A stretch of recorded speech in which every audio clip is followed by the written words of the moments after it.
Sa sunod na araw, dumating si Rick na puno ang mga kamay ng mga sulat.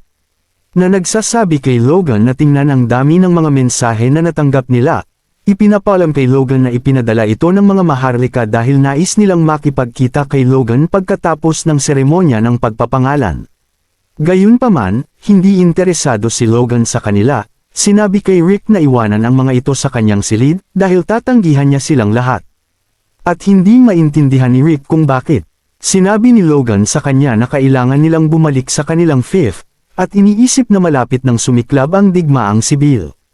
Ikinalulungkot niya na hindi siya nagkaroon ng pagkakataong makilala ang ikatlong prinsipe, ngunit kailangan niyang bumalik at maghanda. Mukhang maayos din ang pag-unlad ng fifth dahil nakipag-ugnayan si Dwayne kay Logan, sinasabi sa kanya na ang ani ngayong taon ay 20 beses na mas malaki kaysa sa inaasahan nila. At tatagal ito ng hindi bababa sa 3 hanggang 4 na taon. Kaya, iniisip ni Logan na kailangan niyang bumalik, at makita ito sa kanyang sariling mga mata. Habang nakikipag-usap siya kay Rick, may isang taong sumingit sa kanila. Tinatanong si Logan kung babalik na siya. Ito ay walang iba kundi si Felix, na nagsabi kay Logan na itigil muna ang kanyang pagsasanay. Sinabi niya sa kanya na mayroon siyang huling lihim na sining na ituturo sa kanya, na nagpabigla kay Logan. Habang nakatayo sila sa harap ng isa't isa, sinabi ni Logan kay Felix na nagulat siya, dahil tinuturuan siya nito ng isang lihim na sining ng biglaan. Sinabi ni Felix sa kanya na alam niyang nagtataglay si Logan ng isang bagay na mas dakila pa, na nagpaiwan kay Logan na walang imik. Mukhang tinutukoy ni Felix ang sinaunang lihim na sining. Kinikilala niya na minsan niyang sinabi ang masama tungkol dito, ngunit kapag ginamit ng tama, ito ay magiging mas mahusay pa kaysa sa kanya. Gayunpaman, sinabi ni Felix kay Logan na huwag kalimutan ang isang bagay. At pagkatapos ay tinanong siya kung ano ang mas mahalaga kaysa doon. At sumagot si Logan na nagsasabing ito ang mga pundasyon. Sinabi ni Felix sa kanya na tama siya, at ipapasa na niya ngayon sa kanya ang sining na maaaring magpalakas ng kanyang mga pundasyon. Nang marinig ito, hindi sigurado si Logan kung ano ang iisipin. Nagpatuloy si Felix sa pagpapaliwanag na ang batayan ng estilo ng martial art na kanyang binuo ay naghihigpit sa paggalaw ng kalaban at nagpapalakas ng kanyang sarili, na humahantong sa kanya na tuluyang kontrolin ang lugar ng labanan. Kinuyam ni Felix ang kanyang kamao at sinabi kay Logan na ang mabigat na espada ay ang unang wastong pagpapakita ng kaisipang iyon. Pagkatapos ay sinabi niya na ang ituturo niya kay Logan ay ang pagdadalisay ng kanyang martial arts, na nagtulak sa kanya na maging isang aura user. Sinabi niya kay Logan na panoorin siya ng mabuti, habang siya ay naglalaho na parang anino. Sa pagkakita nito, namangha si Logan. Iniisip niya na hindi niya man lang nakita si Felix na humakbang. At lumapit si Felix kay Logan mula sa likuran. Nagawa niyang hawakan si Logan sa leeg nang hindi niya napapansin ang kanyang presensya kanina. Sinabi ni Logan na ang kakaibang paggalaw na ginagamit ni Felix, na hindi niya kayang habulin ng kanyang mga mata, ay nakita niya ang paggalaw na ito sa kanilang mga nakaraang sparring match. Pagkatapos ay tinanong ni Felix si Logan kung ano ang iniisip niya tungkol dito. Gayunpaman, hindi pa rin makapagsalita si Logan. Iniisip niya na ito ay kahanga-hanga, ngunit nagtataka kung ito ay sapat na para maging isang aura user. Siyempre, ang isang superhuman na tulad ng Sword Duke ay imposibleng masubaybayan. Ngunit paano ang mga ordinaryong tao? Gayunpaman, sinabi ni Felix kay Logan na nakikita niya kung ano ang kanyang iniisip. Tinanong ni Felix si Logan kung ano ang batayan ng lahat ng martial arts, at sinabi ni Logan na ito ang mga binti at mga hakbang na iyong ginagawa. Sinabi ni Felix na tama ito, ngunit nalalapat lamang ito sa mga hindi gumagamit ng force. Gayunpaman, sinabi ni Felix kay Logan na ang dahilan kung bakit siya itinuturing na mas mataas kaysa sa ibang mga gumagamit ng aura ng kaharian, ay dahil sa teknik na kanyang ginagamit, ang Spirit Shadow. Nang marinig ito, naisip ni Logan na ito ay isang medyo nakakatakot na pangalan. Ngunit dahil ipinagmamalaki ito ni Felix, marahil ay sulit itong matutunan. Sinabi ni Felix kay Logan na narinig niya ang tungkol sa pagkakaroon niya ng problema sa kabalyero na pangalan ay Franz.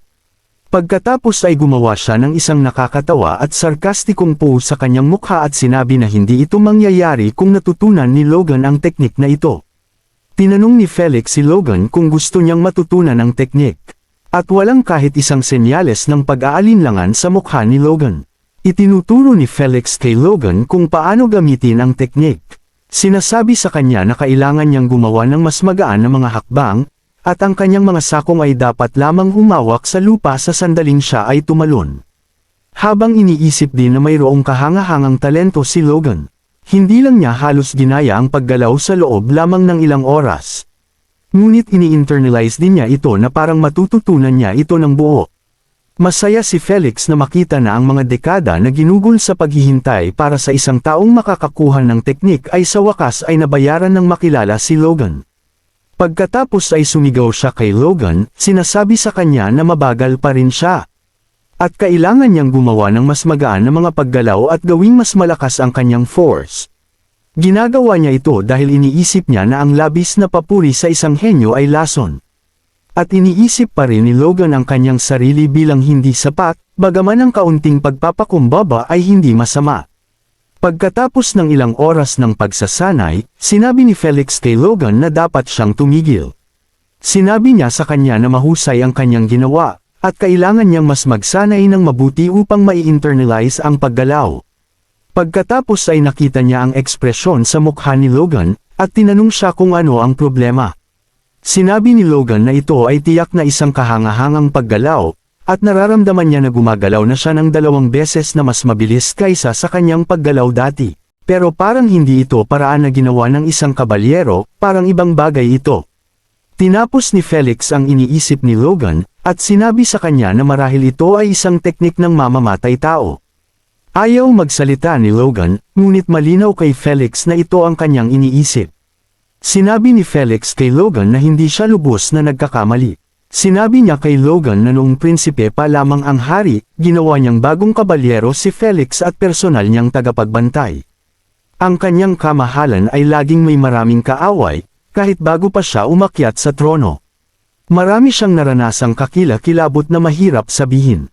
Ang binata, na tuwang-tuwa na nahirang bilang isang maharlikang kabalyero, ay nakasaksi ng mas maraming pagdanak ng dugo kaysa sa mga kabalyero sa harapang linya.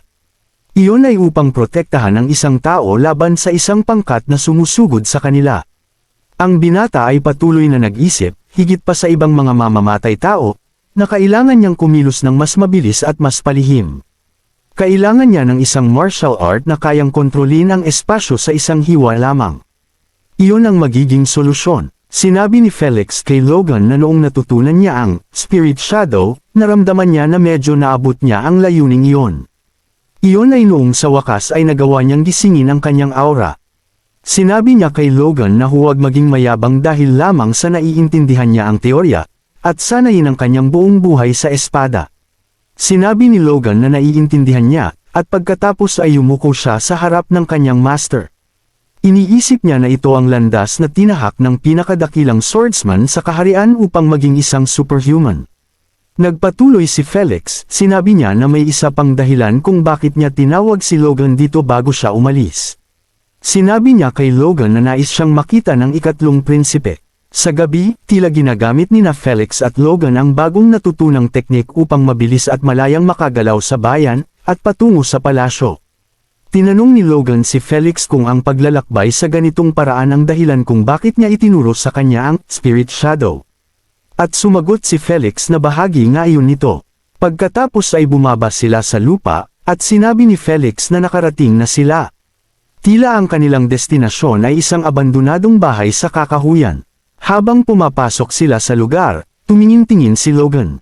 Itinatanong sa kanyang sarili kung talagang titira ang ikatlong prinsipe sa isang abandonadong bahay sa labas ng panlabas na kastilyo. Pagkatapos ay kumatok si Felix sa sahig. Biglang lumitaw ang ilang nakatagong hagdanan sa ilalim ng lupa mula sa sahig. Habang bumababa sila sa hagdanan, tinanong ni Logan kung kailangan niyang pumunta ng napakalayo para lamang makipagkita sa kanila. At sinabi ni Felix na maraming mata ang nakatingin sa kanya ngayon.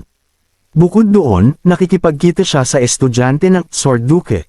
Tinanong ni Felix kung narinig na niya ang tungkol sa ikatlong prinsipe.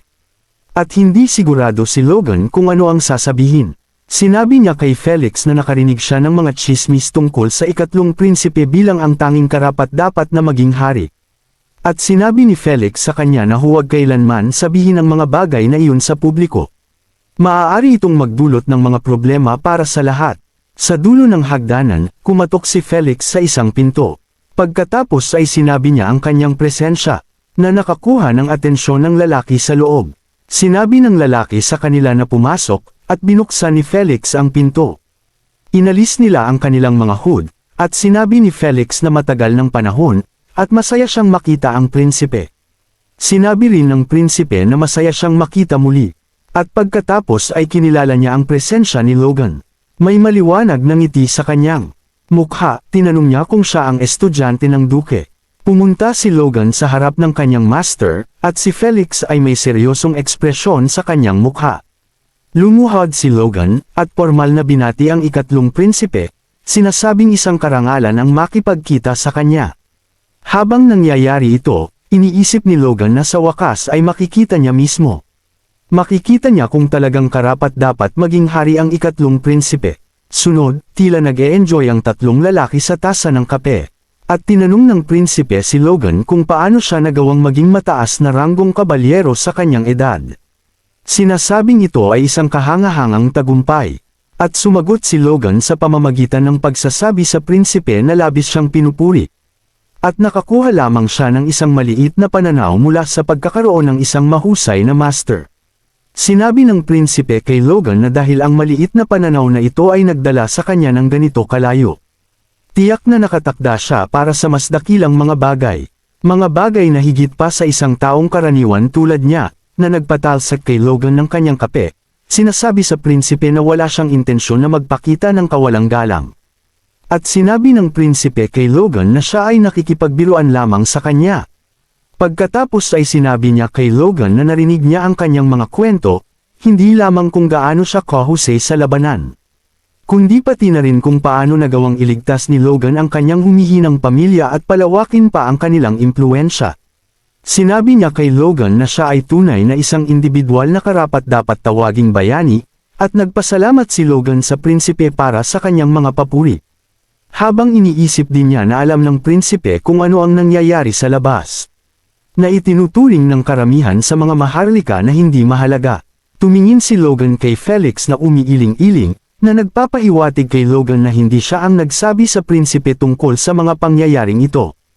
Nang nakita ito, sinabi ng prinsipe kay Logan na dahil pinuri siya ng duke ng mataas, kinailangan niyang magsagawa ng sarili niyang pananaliksik, at pagkatapos ay tinanong si Logan kung nasaktan niya siya sa anumang paraan.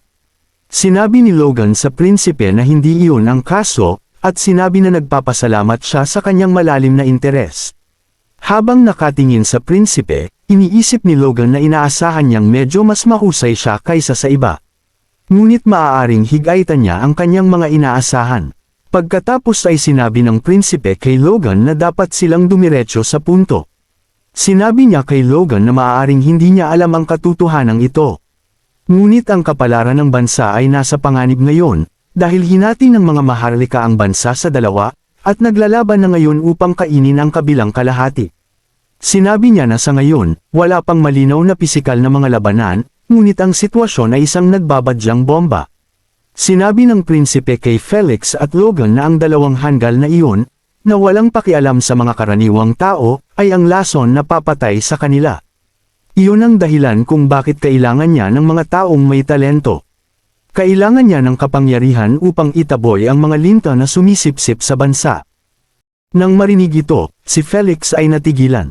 Sinabi ng prinsipe kay Felix na naiintindihan niya ang punto nito at alam niyang siya, isang walang kapangyarihang prinsipe, ay hindi maaaring utusan ang estudyante ng Sword Duke na sumali sa kanyang layunin. Ngunit hindi iyon ang ibig sabihin ni Felix. Sinabi ng prinsipe kay Logan na siya ang henyo ng siglo at kayamanan ng kaharian. Sa sinabing ito, umaasa siya na ang mga taong may talento tulad niya ay lalaban sa kanyang tabi pagdating ng panahon. Pagkatapos ay iniabot niya ang kanyang kamay kay Logan at tinanong kung magagawa niya iyon para sa kanya. Naisip ni Logan na ito mismo ang gusto niya at sinabi sa prinsipe na lubos siyang sumasang-ayon sa kanyang opinyon at pagkatapos niyang makita siya ng personal, may napagtanto siya. Sinabi niya sa prinsipe na wala siyang nakikitang mali sa mga tsismis na siya lamang ang kandidatong nararapat maging hari. Gayunpaman, may ilang hadlang na pumipigil sa kanya na maglingkod sa ilalim niya ngayon. Sinabi ng prinsipe na tulad ng kanyang inaasahan, wala siyang pagbabago. Ngunit sinabi ni Logan na wala itong kinalaman doon. Dahil ang kanyang potensyal lamang ay higit pa sa sapat. Sinabi niya sa prinsipe na malawak na alam na ang kanyang mga kapatid ay nagpapakita ng karumal-dumal na pag-uugali. Na nagpatigil kay Felix. Nagsalita si Felix. Sinabi kay Logan na wala siyang posisyon upang magsalita tungkol sa mga prinsipe. Ngunit pinigilan siya ng ikatlong prinsipe, sinasabing okay lang ang sinabi ni Logan at dapat niyang ipagpatuloy ang kanyang iniisip. Sinabi ni Logan sa prinsipe na ang kanyang fief ay kasalukuyang nakikipaglaban sa Count Bifrost. Sinasabing siya ay isang mabangis na kalaban at mahirap labanan sa kanilang kasalukuyang kakayahan. Kaya kailangan niyang harapin ang kanyang sariling problema bago niya pakinggan ang tawag ng prinsipe. Nang marinig ito, nag-isip ang prinsipe ng ilang segundo at tinanong kung si Bifrost ay nasa panig ng ikalawang prinsipe. Sinabi ni Logan sa prinsipe na kung bibigyan siya ng kaunting oras, aayusin niya ang away sa Bifrost at tutulungan siya sa naibalik na kapangyarihan ng mga McLean. Ang prinsipe ang magiging kanyang espada bilang kapalit. Nang marinig ito, nakita ng prinsipe na ito ay kawili-wili. Sinasabing ang ganoong kumpiyansa ay inaasahan mula sa estudyante ng Sword Duke. Winagaway ng prinsipe ang kanyang kamay pasulong, sinasabi kay Logan na maghahanda rin siya ng regalo para sa sandaling mangyari ito. Habang winuwagayway ni Logan ang kanyang sariling kamay pasulong, sinabi ng prinsipe kay Logan na dapat siyang maging malaya na asahan ito. Pagkatapos ay nagkamay sila bilang kasunduan. Sunod, habang lumalabas sila sa lumang inabandonang bahay, tinanong ni Felix si Logan kung ano ang iniisip niya. Nang manampa siya ng kanyang katapatan sa ikatlong prinsipe. Nang marinig ito, tinanong ni Logan si Felix kung siya ay masyadong direkta, dahil ang ibig lang niyang sabihin ay pagkatapos niyang ayusin si Bifrost. Ngunit hindi nalinlang si Felix, tinawag si Logan na isang tusong bata at sinabing alam niya mismo ang ibig niyang sabihin. Tumawa si Logan at sinabi kay Felix na ginawa niya ito dahil nagtitiwala siya sa kanya. At tumugon si Felix sa pamamagitan ng pagsasabi kay Logan na binalaan niya siya na hindi magagarantiya ang anumang bagay. Pagkatapos ay sinabi niya kay Logan na alam niyang hindi lang ito ang lahat. At maaaring sabihin ni Logan sa kanya ang kanyang mga alalahanin kung nais niya. Sino ang nakakaalam? Baka matulungan siya ni Felix. Nang marinig ito, tumangala si Logan nang walang sinasabing anumang salita. Pagkatapos ay tinanong niya si Felix kung sino sa palagay niya ang dapat maging hari sa tatlong prinsipe. Iniwasan ni Felix ang tanong, sinasabing hindi niya lugar na magpas siya dahil ito ang pagpili ng kanyang kamahalan. Sinabi ni Logan kay Felix na nakarinig siya ng kasabihan. Ang unang prinsipe ay magiging isang malupit na sisira sa pamilya ng hari. At ang ikalawang prinsipe ay magiging isang masamang hari na sisira sa bansa. Nang marinig ito, tinanong ni Felix kung sino ang naglakas loob na magsabi ng ganoong bagay. Ngunit lumabas na siya ang nagsabi nito sa kanyang nakaraang buhay, ngunit nagdududa siya na ang mga iniisip ni Felix ay masyadong naiiba doon. Nagpatuloy si Logan na sabihin kay Felix na naniniwala siya sa mga salitang iyon. At naniniwala siyang ang ikatlong prinsipe ay mas mahusay kaysa sa dalawa. Tinanong niya si Felix kung ano ang iniisip niya tungkol dito. Ngunit muli, nag-aatubili si Felix na sagutin ang tanong. Nang makita ito, sinabi ni Logan kay Felix na ang talagang gusto niyang marinig ay ang sariling opinyon ni Felix. Tumingin si Felix kay Logan at nag-isip kung ano ang dapat niyang sabihin. Pagkatapos ay sinabi niya kay Logan ang katotohanan na pareho sila ng sentimiento. Nang marinig ito, naisip ni Logan na ngayon ay mayroon na siyang ganap na pagsang-ayon. Maaaring ito ay isang binhi lamang sa mga iniisip ni Felix sa ngayon, ngunit kapag sumiklab ang hindi inaasahang sitwasyon, ang binhi na iyon ay sa wakas mamumulaklak. Pagkatapos ay sinabi niya kay Felix na protektahan ang ikatlong prinsipe hanggang sa siya ay maging adulto. Kahit na alam niyang magkakaroon ng kaguluhan bago iyon. Sinabi ni Felix kay Logan na alam niyang siya ay medyo nakakaintriga. Ngunit wala siyang ideya kung ano ang iniisip niya ngayon. Habang lumalabas sila sa bakuran ng kastilyo, nagsimulang mag-isip si Logan. Sa nakalipas na 2 buwan, marami siyang nagawa. Sinuri niya ang hari at nakilala ang ikatlong prinsipe.